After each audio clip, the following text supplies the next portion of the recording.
Day 15 update. I got off the phone with my brother just a little bit ago, and he was talking about something that I've been thinking about recently of expectations that we set for ourselves and like the stress that we put on ourselves, and also like kind of like comparing that we do of like not just not being able to enjoy what we have because of comparing to other things. And he gave an example of having ice cream with some cousins and friends, and it was like really good ice cream, really enjoying the ice cream, but then they were all talking about better ice cream that they have or had and so it's making those comparisons and kind of taking away from the moment. And so today was a mixed day, and so I'll get back to expectations in a bit.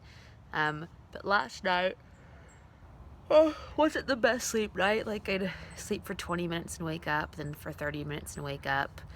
And it took me a while to get back to sleep, and I felt kind of the pain in my body increase as the night went on. And then the morning wasn't that great either. Um, there's some slight honking in the background.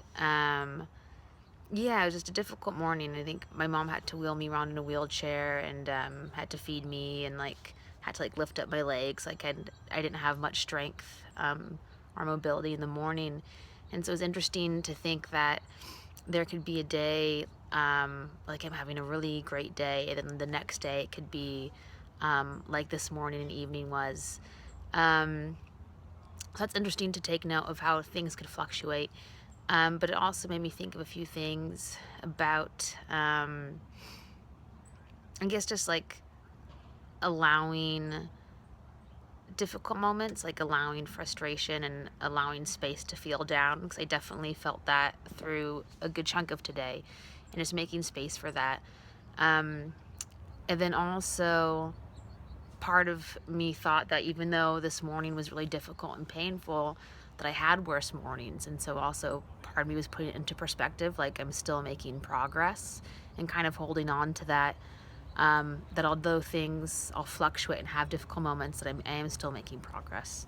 And then I was also thinking about acceptance, and part of today I think was a little rougher mentally because I was kind of clashing against, I guess, where I want to be in terms of healing and progress, and in terms of what I'm able to do, and then realizing where I was today, and there being a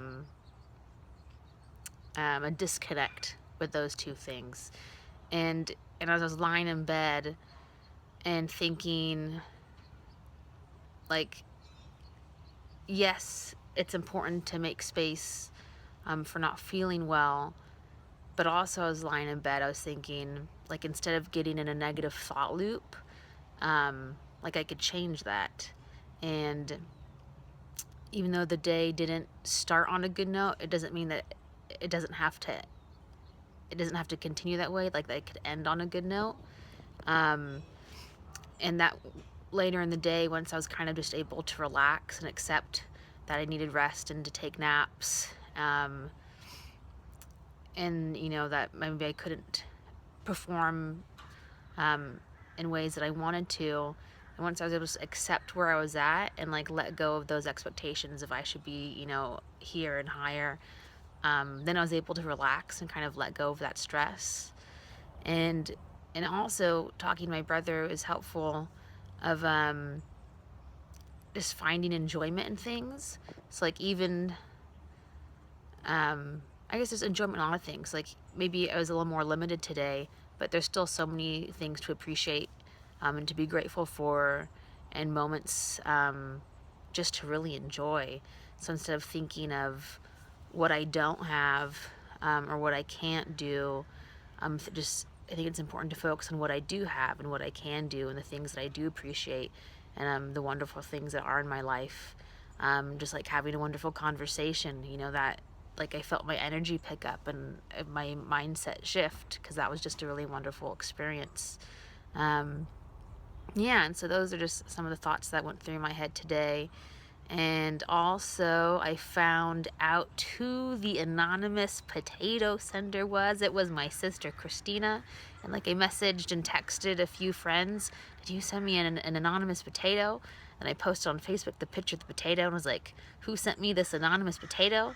And my sister came over yesterday. I was like, someone sent me this anonymous potato.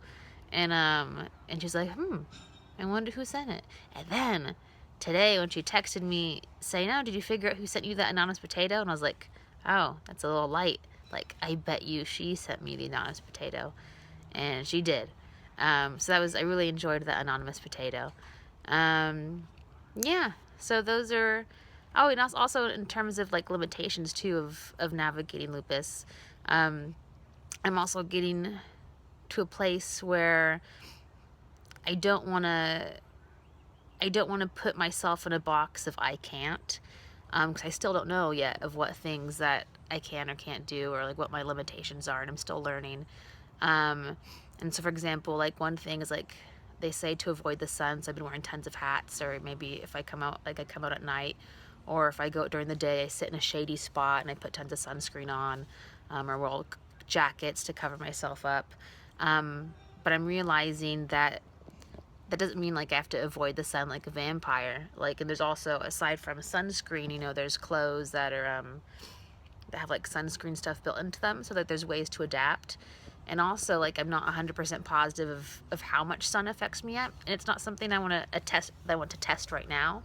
I think since I'm still kind of in the healing and getting out of the flare process, I want to make sure I take care of myself as much as I can, instead of like testing like, oh, well, how does this impact me, and just like spend a whole day in the sun and see what happens. So, but those are things I'm interested in about later, seeing what's the impact of specific things if I can learn about that. But I think I'm still in the discovery stage.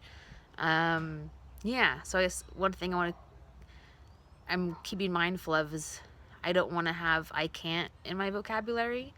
And so while I'm navigating these limitations and also trying to accept them in the moment of when I am experiencing them, but like I don't want to tell myself that this will be forever.